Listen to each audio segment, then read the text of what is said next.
Bangladesh cricket বোর্ডের যে কেন্দ্রীয় চুক্তি, সেই চুক্তিতে 28 জন ক্রিকেটারকে চুক্তিবদ্ধ করা হয়েছে। মোট 5টা ক্যাটাগরি, এ প্লাস, এ, বি, সি, ডি। এই 5টা ক্যাটাগরিতে এ প্লাস ক্যাটাগরি হচ্ছে 10 লাখ টাকা, এ ক্যাটাগরিতে 8 লাখ, বি ক্যাটাগরিতে 6 লাখ, সি ক্যাটাগরিতে 4 লাখ এবং ডি ক্যাটাগরিতে 2 লাখ টাকা যাদের মাসিক বেতন ধরা হয়েছে। এ প্লাস ক্যাটাগরিতে কোনো ক্রিকেটার নেই এবং এই 28 জন প্লেয়ারের মধ্যে কে কোন ক্যাটাগরিতে আছে সেটা একটু আপনাদের জানিয়ে দিই।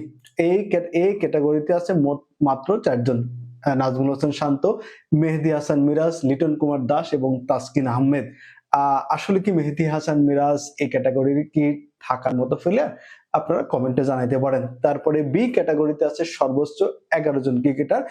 তারা হচ্ছে মুশফিকুর রহিম, মমিনুল হক, তাইজুল ইসলাম, মুস্তাফিজুর রহমান, তাহিদ হৃদয়, সাদমান ইসলাম, তানজিদ হাসান তামিম, রিশাদ হোসেন, মেহেদী হাসান, এটা হলো শেখ মেহেদী হাসান, হাসান মাহমুদ এবং রাহিদ রানা। 4 লাখ টাকা বেতন যাদের সি ক্যাটাগরি যাদের বেতন 4 লাখ টাকা। এই ক্যাটাগরিতে আছে সৌম্য সরকার, জাকের আলী অনেক, শরীফুল ইসলাম, তানজিব হাসান সাকিব, নাসুম আহমেদ এবং খালেদ আহমেদ। যে ডি ক্যাটাগরিতে যাদের বেতন মাসে 2 লক্ষ টাকা, তারা এই গ্রুপে আছে সাইফ হাসান, পারভেজ হাসান ইমন, তানভীর ইসলাম, নাইম হাসান, হাসান মুরাদ, শামীম হোসেন পাটোয়ারি এবং নুরুল হাসান সোহান।